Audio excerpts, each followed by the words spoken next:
Ha publicado varios artículos sobre política subnacional, partidos políticos y conflictos sociales en torno a la industria minera, también en esta casa. Juan José Garrido, todos lo conocen, es economista y doctor en Ciencias Administrativas por la Escuela ESADE de Barcelona. Ha dirigido el programa Rumbo Económico en Canal N, fundó el think tank Instituto Acción y durante varios años fue columnista semanal de diarios locales, incluyendo El Comercio, en temas políticos y económicos. Actualmente es el director del diario Perú 21.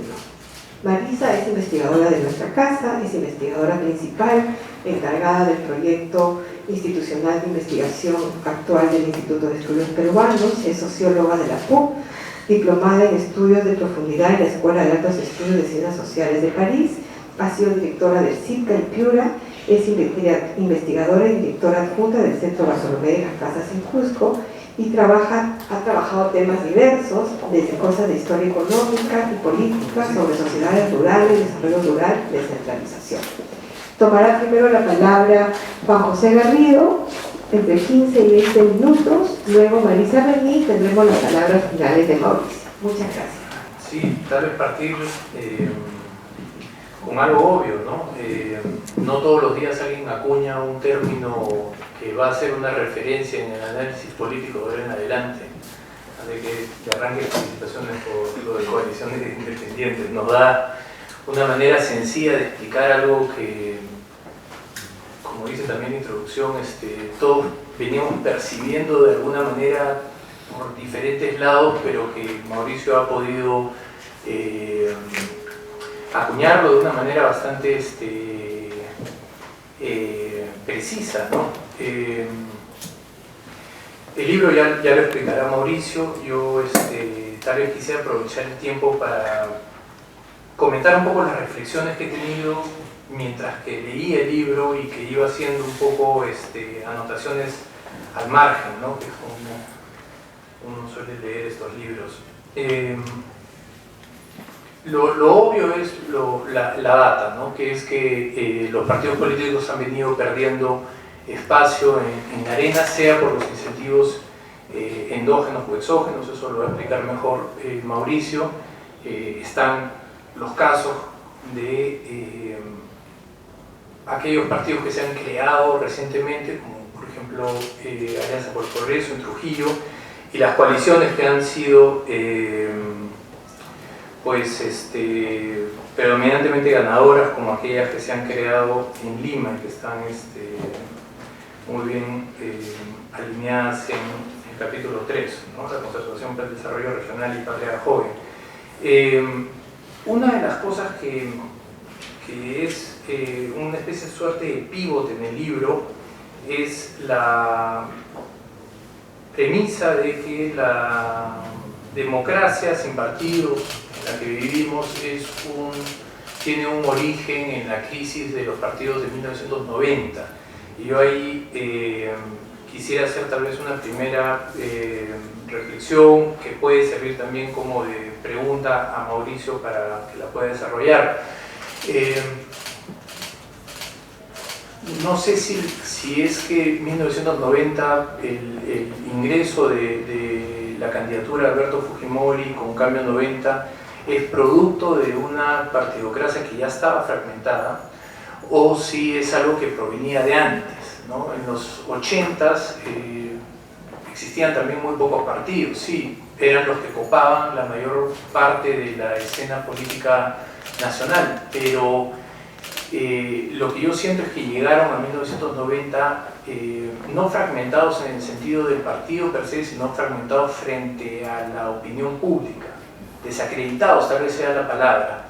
Y esto tal vez me hace pensar que para entender la crisis de los partidos de los 90 habría que retroceder a 1980 y por lo tanto entonces a la crisis que se genera a partir del golpe del 68, donde básicamente el Perú vive 12 años sin partidos políticos haciendo política pero en la sombra, ¿no? Con la mayoría de sus líderes sea perseguidos, sea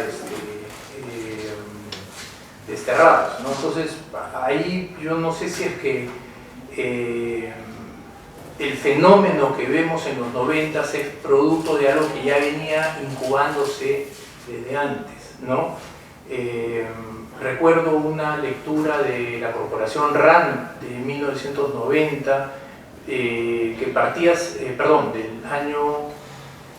año 90, que partía justamente diciendo que el Perú llegaba a la crisis en la que vivíamos en 1990 producto de la falta de partidos políticos que hubieran podido canalizar las diferencias y hubieran podido canalizar los errores no solo económicos sino políticos, ¿no? Sin duda los incentivos de nuestra actual legislación electoral están dirigidos a crear lo que estamos observando, que es que se formen estas coaliciones poco antes de las campañas electorales. Yo lo vi muy de cerca en la campaña del 2011 y de hecho siento que muchos de los partidos que se crean hoy día, y eso es algo que conversábamos con Mauricio antes de entrar, se están creando ya como coaliciones, ¿no? El caso, lamentablemente los académicos hablamos sin reparos y los periodistas más todavía. El partido, por ejemplo, del PP, ¿no? es algo que se me viene directamente a la cabeza, ¿no? Es un partido que se está creando ya como una coalición, con toda la formación de una coalición. Es una persona con un capital político, con capitales económicos y que no hay un ideario que uno conozca, no existe democracia interna, no existe representación regional. Es una persona que tiene que ir viajando de región en región tratando de conseguir, y ya eventualmente, me imagino yo, hacia fines del 2015 comenzarán a ir pensando en quiénes los deben de representar en la lista del Congreso, y me imagino que esa lista se producirá como vi que se produjeron las listas en el 2011, que era, oye, tengo un amigo que quiere participar, ven, presentan, y a veces ni siquiera presentaban, era mándame su currículum, y peor aún con la cuota de género, porque era casi imposible conseguir mujeres que querían participar. Entonces al final era 24 horas antes, era tengo una prima que tiene interés, entonces la cosa era una degradación, pero conforme se acercaba la fecha de presentar los documentos, y eso tiene mucho que ver con que las listas tienen que ser cerradas, ¿no? O sea, si tú tienes que presentar por Lima, por decir 33 candidaturas, tú no puedes presentar 15 porque eso es lo mejor que pudiste conseguir, sino tienes que presentar 33. Entonces, si solo tenías 15 que tenían cierto peso, valor, legitimidad o lo que sea, 20 días antes de presentar la lista, pues tienes 20 días para conseguir 18 personas, y entonces ahí tienes que pedir pedimos al vecino que ayude en tu casa o quien sea que te ayude a conseguir esas otras 18 personas, y eso lo he visto, pero no me lo han contado, ¿no? Luego está cuál sería el sistema óptimo, ¿no? En el Perú mucho se ha hablado de la idea de ir hacia un bipartidismo, y claramente lo que está demostrando Mauricio con este libro es que estamos yendo a cualquier cosa menos a un bipartidismo. Tampoco me queda claro si el bipartidismo es algo positivo o no. Chile hoy día está discutiendo cómo retornar del bipartidismo, algo a lo que supuestamente nosotros queríamos ir, ¿no? Pero, y acá es donde quiero gastar los pocos minutos que me han de quedar, mi preocupación o mi mayor preocupación es respecto a el sistema democrático y el sistema de instituciones que podemos crear a partir de la realidad que nos describe Mauricio. Y me explico. Como economista, una de mis grandes preocupaciones, sobre todo como economista liberal, es que el mercado sea un mercado que funcione para todos y que no funcione para élites o pequeñas minorías. Y cuando hablas con los expertos, la mayoría te hablan de la necesidad de algo que es bastante evidente: un mercado sin instituciones se termina convirtiendo en una suerte de Far West, ¿no? Donde quien saca la pistola más rápido tiene mayores probabilidades de ganar en la arena. Entonces, mercado sin instituciones no funciona, y el problema no es el mercado, es la falta de instituciones, y en Perú el gran problema es ese, ¿no? Uno mira los índices que de alguna manera describen al Perú. Estamos en el puesto 21 a nivel mundial en ambiente macroeconómico y en el puesto 118 sobre 144 en instituciones. Entonces, somos un país que es como una cara linda con un cuerpo horrible, o un cuerpo maravilloso con una cara fea, como quieran verlo, ¿no? Y el problema es que esto tiene evidentemente una fecha de caducidad. En algún momento esto va a dejar de funcionar, si es que ya no nos está costando y algo tiene que ver lo que estamos viendo hoy día en la economía a punta de la ausencia o la falta de instituciones. Pero cuando uno habla con Robinson o cualquiera de los grandes institucionalistas y le pregunta, bueno, ¿cómo mejoramos la calidad institucional? Lo primero que te dicen es necesitas consensos políticos. Consensos políticos nacen de partidos que puedan conversar entre sí. Y lo que vemos y lo que describe Mauricio es eso, que hay todo menos partidos políticos, ¿no? Entonces, en una arena donde funcionan las coaliciones, los incentivos están no para crear consensos, sino para ganar elecciones, con lo cual tu mejor apuesta desde el punto de vista económico, no económico en el sentido de mercado, sino de dónde asignas tus recursos, es a llegar al poder, y para eso necesitas recursos, enfrentamiento, ¿no? De hecho, algo tiene que ver con la política que vemos el día de hoy, que es todos los días tirándose cohetes de un lado a otro en el Parlamento y en los medios. Entonces, mi primera preocupación es esa: cómo podríamos mejorar nuestra calidad institucional si es que partimos por asumir que tenemos una democracia que no tiene partidos, y peor aún, que tiene coaliciones que están dirigidas a no crearlos, ¿no? Con lo cual, no solo no tenemos una solución presente, sino no estamos creando las posibilidades de una solución futura, ¿no? Leyendo el libro de Mauricio, recordé un paper que alguna vez leí de un profesor de Stanford que se llama Joshua Ober, que habla sobre el origen real de la palabra democracia desde el punto de vista de los griegos, como no el gobierno de la mayoría o el majority rule, como ellos le llaman, ¿no? O sea, el poder en las manos de la mayoría, sino en la capacidad de hacer cosas por parte de la ciudadanía. Y creo que esa es la democracia a la que por lo menos el Perú se está desarrollando, o a la que quisiera ir, ¿no? No una democracia donde 50 más 1 es 100 o 50 menos 1 es 0, sino una democracia donde las minorías tengan los mismos derechos que las mayorías, y donde las minorías sean escuchadas, donde haya una representación que funcione. Entonces, situaciones como las de Bagua, Conga, Arequipa, lo que sea, pueden ser solucionadas desde un punto de vista institucional y no informal como tenemos el día de hoy. Y entonces eso es algo que sí le pongo a Mauricio directamente como cuestión, ¿no? ¿Cómo considera o cómo cree él que podríamos mejorar las perspectivas institucionales bajo esta realidad, ¿no? En este escenario, ¿cómo se podría conseguir un consenso que permita mejorar el acceso a la justicia, el acceso a mejores servicios públicos, instituciones tan sencillas como tener ciudadanía, un carné, un pasaporte, ¿no?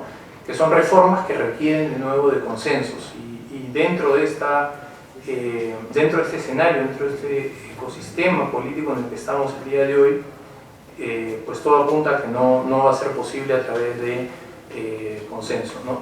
Dicho sea de paso, creo que quería hablar algo anteriormente, en lo que es confianza pública en los políticos, estamos en el puesto 131, ¿no? O sea, esto no es algo que es solo algo que percibimos, es algo que instituciones extranjeras ya están documentando cuantitativamente, ¿no?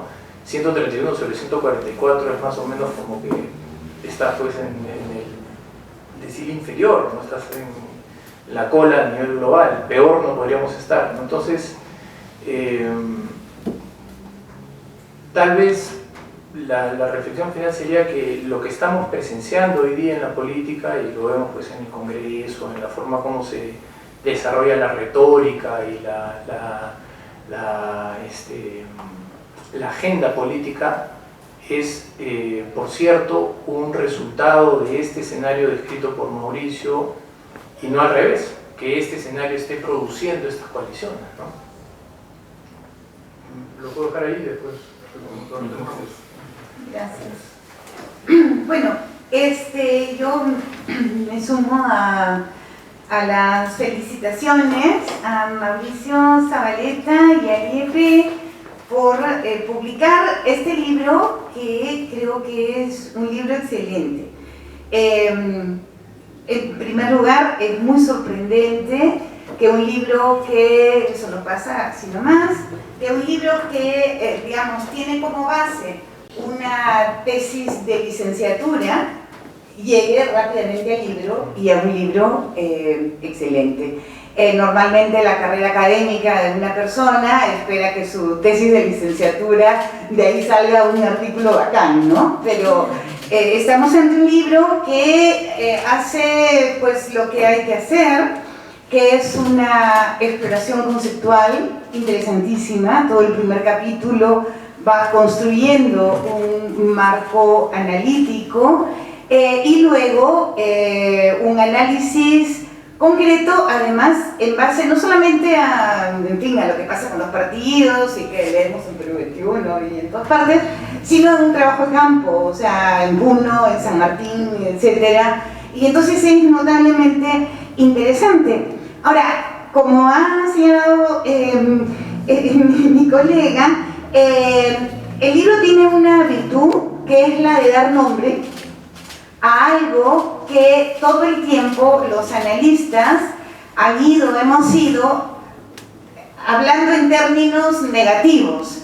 En el Perú los partidos, o sea, poniendo entre comillas la palabra partidos, los comillas partidos nacionales que compiten porque no son partidos, permanentemente hablando de una crisis de un sistema, y el Perú tiene una crisis, la crisis del sistema de partidos, y entonces lo que hace Mauricio Zavaleta es, con este instrumental microfundacional, es decir, centrado en la lógica de los actores, no en las estructuras, creo, a diferencia, creo que funciona el micro-macro de la economía en cierto modo, digamos, construye una categoría que entonces nos saca de tener que usar partidos a medias, casi partidos, no partidos, crisis de partidos, y tenemos entonces algo que se llama coaliciones de independientes, pero no solamente le da nombre, que ya es una virtud, sino que analiza cómo funcionan y cómo actúan, cómo tienen éxito, y también cuáles son sus limitaciones y cuál es la precariedad que introducen en el sistema político, ¿no? Este análisis microfundacional interviene entonces, interviene un empresario político, que es el que toma las decisiones, no es un empresario de la política que quiere hacer plata con la política, es alguien que emprende la construcción de una organización política para lograr éxitos políticos, no empresariales, no se entienda mal, hay también buenos, por ello voy a preguntar. Y además este empresario tiene capital, entonces interviene un capital ideacional, sí, que es el conjunto de ideas, visiones que le permite convocar cuadros, etcétera, una mirada de largo plazo, una visión, y un capital administrativo, que es lo que todos necesitamos para vivir, y también las organizaciones políticas. En una democracia de partidos, es decir, en una democracia en que el sistema produce lo que el autor llama incentivos endógenos a que estos capitales se inviertan en fortalecer partidos políticos, ¿no es cierto? Estos partidos entonces combinan estos dos capitales, administrativo e ideacional, y los políticos pueden entonces invertir, o otros políticos adherir a este proyecto en marcha.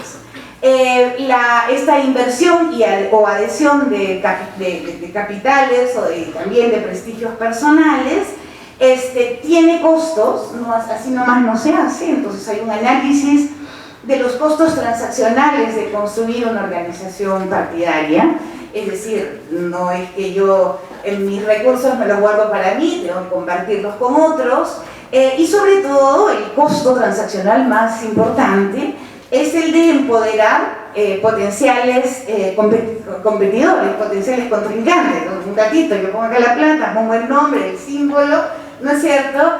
Y te estoy ayudando a ti a ser alcalde y después tú eres mi competidor, o sea, tengo que compartir poder.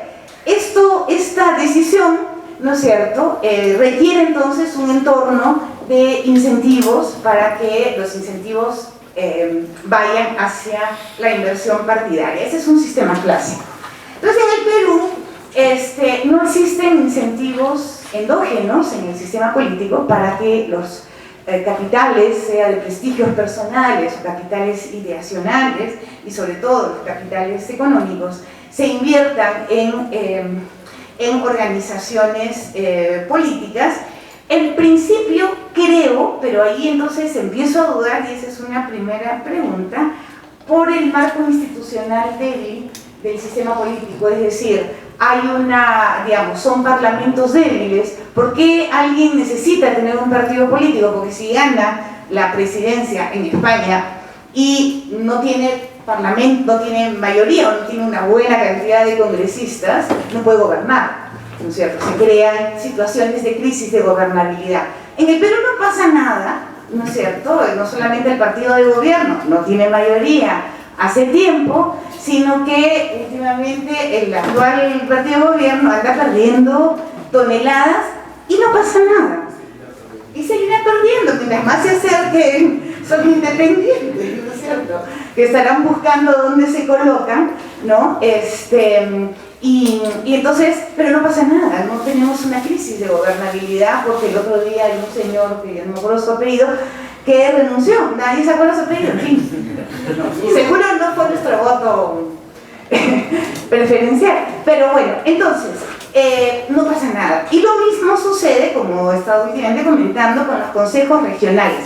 El trabajo de Mauricio más se centra en casos de movimientos regionales y de gobiernos regionales, porque lo que él señala, y me pareció muy interesante, es que la descentralización y la forma como se ha producido el proceso de descentralización, como una descentralización muy débil, institucionalmente muy débil, con un consejo regional que es casi prescindible, ¿no es cierto? Entonces crea incentivos para que la gente pues, se organice regionalmente y no tenga que someterse a mandatos de partidos nacionales. Entonces aparecen estos movimientos regionales.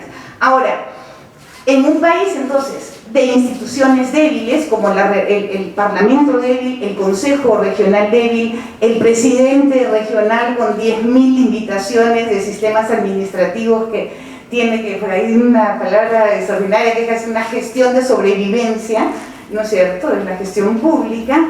En este contexto entonces no hay ningún incentivo para que los empresarios políticos inviertan su prestigio y su plata en formar una organización que luego va a tener costos de transacción altos. Y entonces estamos en la situación de que la política ya no está organizada por partidos, sino está organizada por estas coaliciones de independientes, ¿no es cierto? Hay el tema del marco institucional, hay el tema también de los cambios estructurales producidos desde los 90 en la estructura social del país. Este tema no se trabaja tanto, o sea, ¿cuál es el peso de estos cambios estructurales? Es microfundacional, digamos. Las estructuras están y las instituciones están, pero son como un contexto de estas decisiones. Yo creo que había ahí algún par de vueltas que darle, pero lo que me parece también interesante de señalarse es que en este proceso de cambio estructural hay esta década de un presidente exitoso y pragmático, que entonces colabora junto con la violencia, que sospecho que aparece menos de lo que podría parecer, pero en fin, a diluir las ideologías. Y entonces los clivajes sociales no se expresan en diferentes opciones ideológicas. Y entonces el capital ideacional, que es uno de los capitales importantes en un sistema de partidos, casi se diluye, ¿no es cierto? Entonces, ahí tengo una pregunta que le voy a hacer al final. Entonces, esto, diluido el capital bilateral sin incentivos para invertir en organizaciones, entonces lo que funciona es un capital administrativo y sustitutos partidarios. Entonces, los empresarios que entran a la política, creo que se estudia bastante bien el caso de empresas, sobre todo de Alianza para el Progreso y de Acuña. Hay casi un capítulo, medio capítulo dedicado a estudiar Alianza para el Progreso con mucho detalle, muy interesante, y cómo funciona esta plata de fundaciones y cosas estimulando la carrera política de Acuña. Pero no hay grupos empresariales, que me da la impresión que en algunos casos, en Piura por ejemplo, uno dice, sí, ha ganado un empresario, pero no es solo Gilbert, es la Cámara de Comercio, donde hay sociedades civiles fuertes, muy pocas en el país. También tenemos no solamente sustitutos partidarios en empresarios con plata personal o recién llegados, digamos, a las clases altas, sino las viejas clases altas de las regiones, apoyando procesos apoyando como sustituto partidario a los esfuerzos, los requerimientos de capital administrativo que significa cooptar líderes locales, ¿no? Porque, sí, y ahí quiero terminar con el libro y empezar a hacerme las preguntas, porque una cosa dentro del funcionamiento de estas coaliciones de independientes, no solamente hay críticas, son precarias, frágiles, etc., sino que en este contexto ordenan la oferta electoral, permiten a los candidatos locales y regionales compartir gastos, símbolos, figuras, etc. Pero además son importantes porque los que más éxitos tienen son los que convocan digamos, para tener éxito tienen que convocar provinciales o distritales con con prestigio, con posibilidad de ganar. Entonces,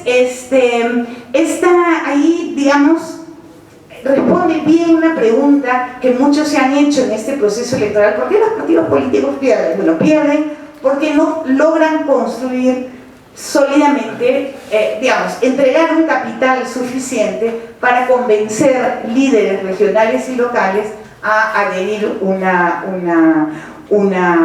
un símbolo que tiene probabilidades de perder porque está muy desprestigiado. Entonces, más bien, lo que hay es la cooptación, y hace poco me enteraba de casos notables, la cooptación de personas que tienen la posibilidad de ganar en una provincia, y entonces todos se benefician, el candidato regional, el líder de la coalición independiente regional, ¿no es cierto?, con los votos de la provincia, y el alcalde provincial, potencial alcalde provincial, con el prestigio del regional. Entonces los dos crecen los votos y esto potencia y logra coaliciones exitosas. Esto tiene costos altísimos, ¿no es cierto?, porque en muchos casos este líder regional de coalición de independientes a nivel de la región tiene que pagar la campaña también de las provinciales, etcétera, y entonces siempre decimos, uy, los costos son altísimos.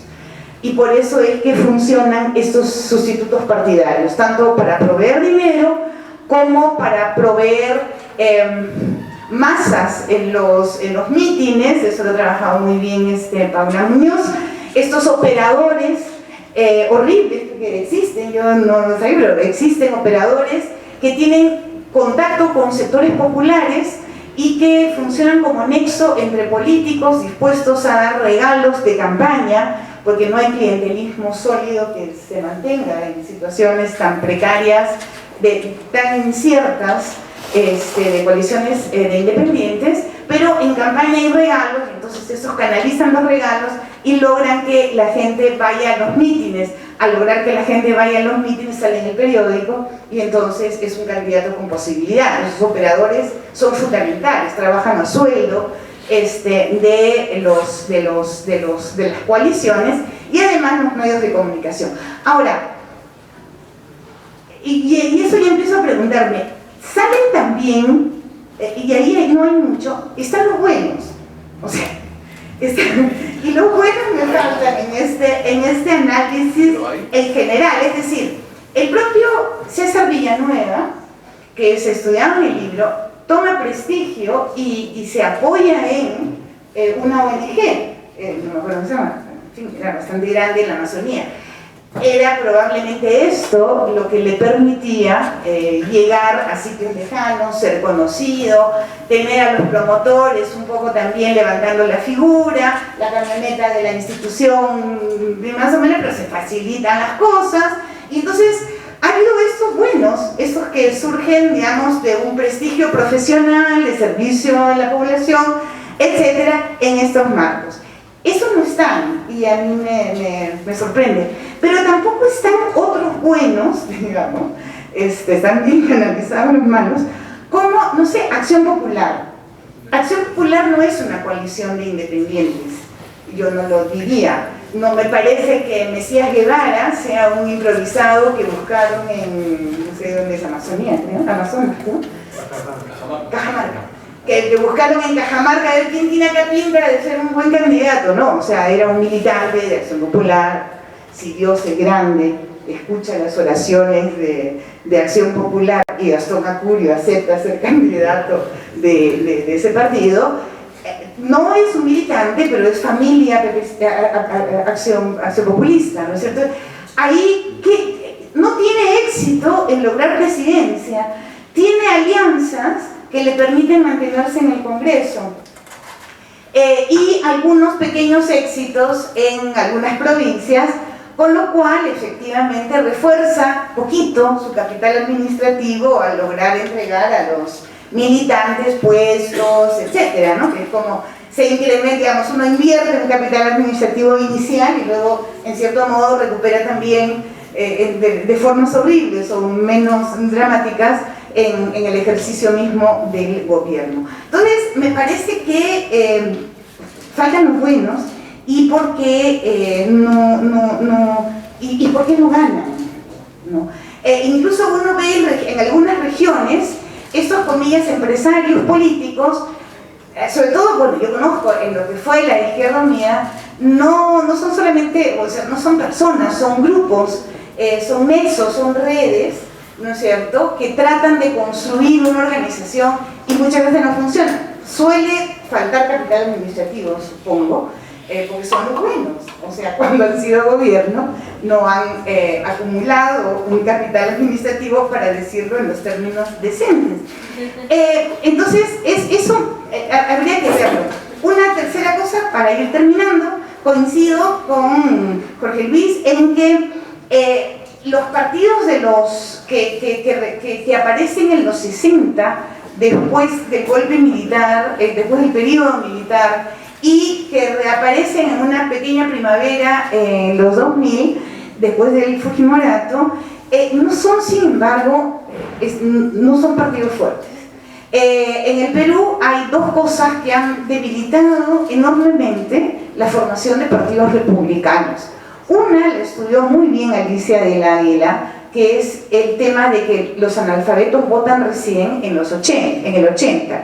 Por lo tanto, nunca fue necesario montar partidos políticos suficientemente con enraizamientos suficientemente sólidos en las áreas rurales o en las pequeñas provincias. En tu provincia había el atrista, el acción-populista y el izquierdista, lo que yo recuerdo de cuando empecé a tratar por el país. Sin embargo, esto era una estructura muy precaria. El APRA es quien tuvo más peso, sin embargo, tampoco muy fuerte, directamente en el área rural, porque a nadie le importaba, porque los analfabetos no votaban. Julio Kotler, en el brillante, que me encanta, la mecánica y la dominación interna y el cambio social, muestra cómo, entrevistando él a gente de partidos políticos en los años 60, los partidos no solamente no se preocupaban por las zonas rurales sede de los analfabetos, sino nunca levantaron la bandera del voto de los analfabetos, porque precisamente el sistema mestizo indígena que excluía a los indígenas del acceso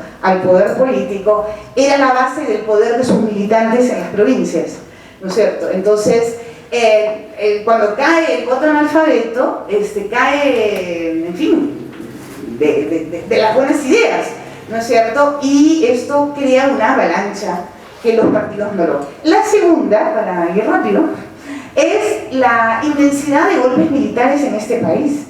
Es decir, en todo el siglo XX, creo que no ha habido 2 veces, salvo esta, que haya pasado un gobierno democrático a otro gobierno democrático. Siempre hay interrupción militar. Y entonces, esto ha debilitado a los partidos, entre otras cosas, porque quienes tenían poder tenían acceso a los militares para, digamos, no invertían. Creo que han sido 3. Creo que 3, ¿no? Lo intento va a ser 4 sí, ahora en... Pero ninguna llegó a dar 3 seguidas, si no me equivoco. En fin, pero muy pocas, ¿no es cierto? La intervención militar es permanente. Y, digamos, las clases altas no tenían que invertir en partidos, porque tenían militares. Y entonces, esto que ha sido diferente, totalmente diferente de Chile. A mí era impresionante cuando está cayendo Pinochet, cuando hay el referéndum. Unos amigos me decían que de pronto es que nosotros estábamos en la nada frente del Partido Socialista y decían que de pronto sonaba el teléfono y llaman, compañero, lo llaman de la base de Neuquén, compañero, nos hemos organizado, somos 40, aquí estamos, mándenos material.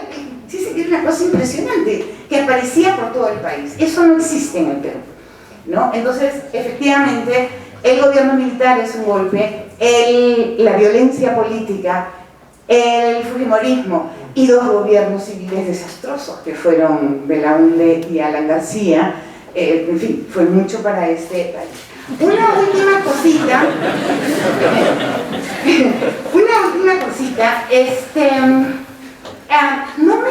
la comparación, hay un momento que siempre buscando lo bueno, ¿no?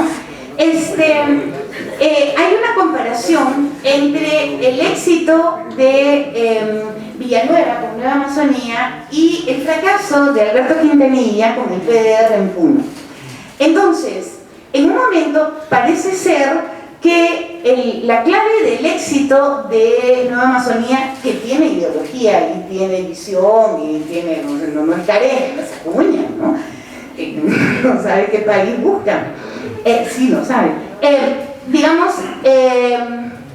Convoca, se da cuenta Villanueva que si no convoca a líderes locales con alto prestigio personal, aunque no compartan la misma ideología, no va a poder ganar. Convoca a quien fue el alcalde de Tarapoto, que le levanta los votos y ahí un empresario y empieza esta escalada notable de Nueva Amazonía. Por su lado, PDR, a Alberto Quintanilla, entonces él sí mantiene, entonces uno diría, pero ahí Villanueva tiene un alto sentido de la oportunidad, digamos, más que una consecuencia con su capital ideacional, que sí le tiene Quintanilla y entonces logra acceder a alcaldes que son dirigentes campesinos de la federación, pero no a empresarios locales que le levanten votos. Entonces Quintanilla permanentemente queda segundo hasta que pierde todo su capital personal, digamos, y casi se diluye. Entonces, a ver, esa es la clave.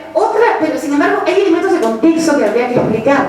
Quintanilla queda segundo 2 veces, pero frente a 21 candidatos. O sea, uno tiene 21 candidatos. San Martín nunca tuvo tantos, 7, 8. Siempre ha sido más ordenado. Mucho más ordenado, además con Acción Popular y APRA importantes. Y entonces, ahí, ¿qué es lo que más funciona? ¿El sentido de oportunidad de Villanueva o un aparato más organizado políticamente en San Martín, ¿no? Y entonces el pobre Quintanilla en Puno, queriendo competir con 20, no la hizo, ¿no? Entonces, a mí me parece que que el tema hay que darle un poco de vueltas también a esta composición, o si estamos, y esa es mi pregunta final, o si estamos condenados a que no ganen los buenos, los que tienen un capital ideacional, que tienen una visión, que son coherentes, que, digamos, buscan construir una lista en la que todos son consistentes, y ante lo que ya estamos no solamente es ante el predominio de las coaliciones de independientes en el escenario político, sino porque asociado a la debilidad institucional, no solo debilidad de los partidos, debilidad del sistema político en su conjunto, estaríamos ante una suerte de inercia en la cual prácticamente no hay forma de construir partidos que no sea el estilo Acuña, o sea, altas inversiones de capital. Entonces, estamos en una inercia. Es que reformas, hay una discusión hoy en día, las reformas institucionales no sirven para nada porque estas coaliciones independientes se van a adaptar y no sé qué, o hay que efectivamente empezar a pensar, no en cambiar el sistema, refundar el país, pero sí algunas importantes reformas institucionales que permitan que ganen los buenos, consolidar en cierto modo estos aparatos de ideas y también capital administrativo, porque como bien señala el autor, este sistema que ordena hoy en día la oferta electoral tiene altísimos costos para la democracia, y eso dedica el último capítulo, el de conclusiones, que no lo voy a comentar para que lo lean porque es notablemente interesante. Bien, muchas gracias. Bueno, muchas gracias a Juan José y a Marisa por los comentarios, por aceptar estar aquí. A todos ustedes, en realidad, me alegra mucho porque la mayoría somos amigos. Entonces yo quisiera un poco juntar los dos comentarios, un poco comentar el libro y juntar los dos comentarios y responderlos a la vez, ¿no? Primero comenzaría con la parte que Juan José me planteaba, que el tema en realidad sobre la debilidad de los partidos tradicionales, ¿no? Que tal vez tenga una data mucho más larga de la que yo me centro en los años 90. Y en relación también el comentario de Marisa sobre mi microfundamentalismo, digamos, para ponerle algún nombre, digamos. Pero yo sí creo que las estructuras tienen peso, en el sentido de que permiten explicar por qué el sistema de partidos cae. Me parece que la literatura sobre la caída del sistema de partidos ha sido amplia, pero me parece que evaluándola 15 años después, los estructuralistas finalmente son los que estaban más cercanos, o las visiones estructuralistas estaban más cercanas a la realidad, ¿no? O a describir la realidad. Y efectivamente, tenemos un sistema de partidos en los 80 que de alguna manera es el reflejo de un sistema de partidos embrionario de los años 60, pero que es cortado por un gobierno militar. Y no por un gobierno militar blando, era un gobierno militar duro, donde todos los miembros del gobierno eran militares. No había ápice de civiles en ese gobierno militar, y aparte que dura 12 años.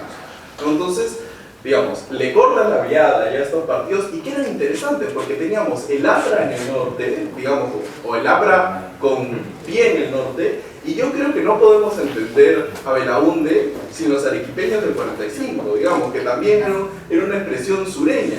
Y a mí me llama mucho la atención, no lo sé porque me parece que Acción Popular es un partido muy interesante pero muy poco estudiado, y recordaba este texto genial de Hugo Neira sobre las tomas de tierra que decían Viracocha Belaúnde. Y yo creo que ellos debieron ser más interesados en lo que los analfabetos voten, porque seguramente ganaban ampliamente la elección del 62-63, ¿no? Y efectivamente tenemos un corte por el gobierno militar, tenemos ya en los 80 los partidos regresan, efectivamente se agrega a la izquierda, pero sí, efectivamente en muy poco tiempo la sociedad cambia realmente con el cambio de matriz estructural. No solamente cambia la política, cambia el país, digamos, no, el Perú actual no se parece en nada al Perú de los 80. Y además hay que decir una cosa, los partidos programáticos gobernaron pésimo, pésimo. Por eso Fujimori tiene un discurso pragmático, antipartidos, que cala tanto en la ciudadanía, y por eso todo el mundo celebra cuando la democracia le dan la estocada final, ¿no? El 5 de abril. Entonces, sí, efectivamente yo creo que ahí hay variables de bastante, digamos, históricas, estructurales, que pesan. Pero claro, yo interpreto, o lo que he querido hacer en el libro, es, ok, luego de que todo se rompe, ¿cuáles son los incentivos que tienen los políticos? O sea, digamos, ya pasamos el día después de mañana, digamos, o sea, ya todo se terminó, acabóse, estamos en cero, ¿no? Ya, ¿cuáles son los incentivos? Ahí es donde me interesa justamente esta perspectiva microfundacional, ¿no? ¿Cuáles son los incentivos que enfrentan? Muchas veces es que, y me parece que una lectura, sobre todo de los medios y de alguna parte de la academia, es como una cuestión de aunarse al desprestigio de los políticos, ¿no? Pero de alguna manera los políticos deben ser personas que deben ser entendidas, ¿no? Sobre todo desde el esfuerzo académico. Entonces, primero hay que pensar que los políticos se mueven por ambición. Y que lo que quieren básicamente es llegar al gobierno y poder permanecer en el gobierno. Y sobre la base de eso, actúan. Y luego de que se quiebra el sistema de partidos, no tenemos dos cosas fundamentales para hacer política, que son recursos materiales. Por ejemplo, estaba revisando ahora que el APRA en su primer gobierno tenía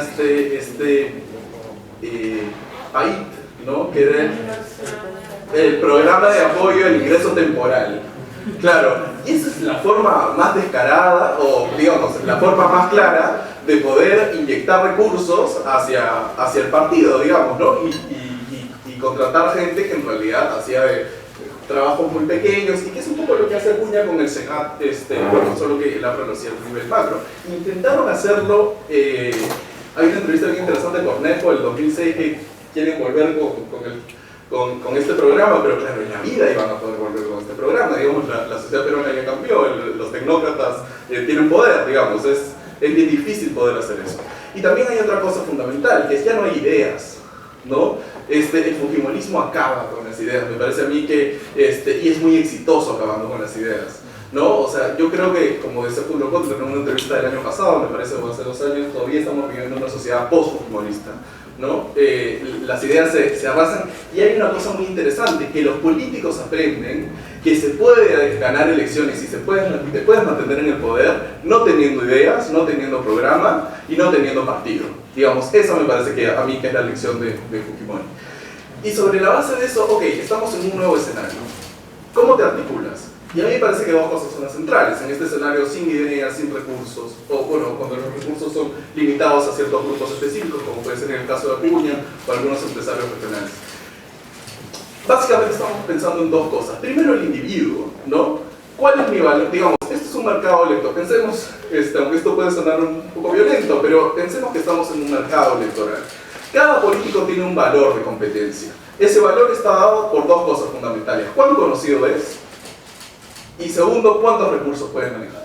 Porque sobre la base de eso, como Juan José comentaba en el caso de PPK, tiene un alto valor de competencia, o un valor de competencia mediano, digamos, puede convocar, es atractivo para poder aliarte, ¿no? Y la segunda cosa es cuál es el marco referencial o el marco institucional en el que tú te mueves. Por ejemplo, pensemos en el caso de las elecciones nacionales. La legislación establece que los partidos o aquellas organizaciones que han logrado el membrete de nacional son los únicos que pueden correr al Congreso, ¿no? Efectivamente. ¿Y eso qué ha generado? ¿Partidos nacionales? Me parece que no. Lo que ha generado es que yo tengo el monopolio de las candidaturas, entonces puedo ir a negociar con políticos independientes en las regiones, que obviamente van a responder una lógica, primero, de que sea conocido para que pueda salir electo, y segundo, hay cuestiones también de contribución económica. Entonces, a mí me llama mucho la atención que uno de los debates centrales en las reformas políticas en los últimos 10 años ha sido la eliminación del voto preferencial, pero yo no entiendo qué podría cambiar el voto preferencial si eso se mueve en una lógica de que hay una lucha intrapartidaria, pero no hay ninguna lucha intrapartidaria, lo que vemos son negociaciones. Entonces, lo que yo creo que derivaría que se cancele el voto preferencial es que simplemente los números 1, 2, 3 y los que estén primero vayan a costar más, ¿no? Me parece que... Entonces, por eso me parece interesante de la lógica de las ciencias sociales ver cuál es el status quo real, ¿no? Y efectivamente yo en el libro no hablo sobre partidos nacionales, hablo sobre regiones. Y efectivamente yo hablo sobre regiones para poder entender un poco la política nacional, porque efectivamente nos debería interesar, digamos, como ciudadanos, como peruanos, nos debería interesar qué es lo que pasa en Puno, qué es lo que pasa en La Libertad, qué es lo que pasa en San Martín, pero académicamente lo más interesante es cómo funciona, digamos, luego de que se quebró todo, cómo funciona este espacio donde tenemos ciertas unidades donde podemos testear ideas de alguna manera. Y es un poco la discusión y los comentarios de Marisa en relación a, efectivamente, estamos viendo un caso muy interesante en términos comparados, porque la teoría política dice de que la democracia no es posible, no es trabajable sin partidos políticos, porque eso permite coordinar la oferta política. Básicamente permiten a los políticos ganar elecciones y gobernar. Pero y justamente esta es una de las ideas centrales del texto, es de que en algunas regiones tenemos ciertos incentivos que han logrado hacer que los políticos se coaliguen de manera más temporal. Y básicamente son dos cosas. La que me parece a mí más clara y que se está mostrada de manera más precisa es en el caso de APP, de Acuña, La Libertad. Todavía el APRA mantenía cierta fuerza, bueno, ahora ya se fue un poco al cacho, pero durante los primeros 10 años el APRA todavía mantenía cierta fuerza. Acuña trata de hacer un ascenso hacia la presidencia, que es lo que finalmente ha estado queriendo, o lo que quiere hasta ahora desde el Congreso. No lo logra, fracasa, pierde la inscripción y luego se ve obligado a enfrentar al APRA en La Libertad. Y claro, finalmente invirtiendo dinero y manteniendo leales a un grupo de políticos logra ser el primer alcalde aprista, perdón, no aprista, electo de la ciudad de Trujillo. Digamos, es una cuestión histórica. Y los otros incentivos, que de hecho es más probabilístico y están más difusos, están relacionados a que el Perú es un país difícil de gobernar, pero también eso es difícil ganar elecciones. Por el hecho de que hay unas regiones donde la conectividad es muy baja, donde la dispersión de los electores es muy alta. Por ejemplo, es claramente en el caso de San Martín, la dispersión aparte que es la región más densamente poblada de la Amazonía, ¿no? Y es una región no solo amazónica, sino también escarpada y con unas precipitaciones importantes. Entonces, genera mayores incentivos a poder mantener una serie de políticos. Y quería comentar un poco lo que me decía Marisa en relación a la comparación que hago yo entre Villanueva en San Martín y Quintanilla en Puno. Y efectivamente yo en el libro establezco que Quintanilla no tenía tantos incentivos para invertir en organización, pero hay una cuestión que va más allá de eso, que es clave y que es como entre paréntesis del libro, que es por ejemplo, Quintanilla durante los 4 años, vamos a postulado 3 veces, durante los 4 años en donde no era candidato, Quintanilla estaba en su notaría, no haciendo política, no reactivando la federación, y digamos que la Federación Departamental de Campesinos de Puno ha sido tal vez la federación más fuerte, o sea, el sindicato agrario más fuerte que hemos tenido en la historia, ¿no? Seguramente con la de Cusco. Pero no hizo política, no trató de invertir en mayor organización. Sin embargo, en el caso de Villanueva sí lo hace. Pierde la elección, pero invierte en política.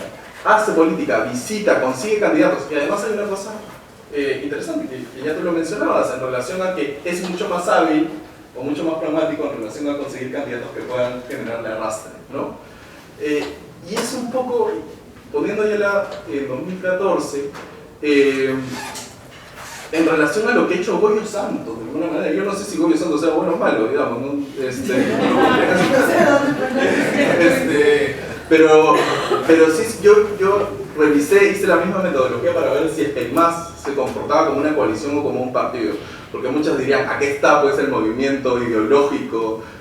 Pero claro, gana porque consigue un montón de independientes que van con él en este momento, ¿no? Entonces ha pensado un poco más en una lógica bastante cercana a la coalición.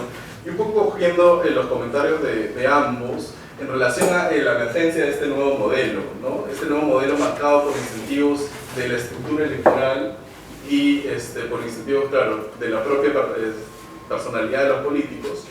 Y a mí me parece que el cambio de este nuevo modelo está muy lejos, ¿no?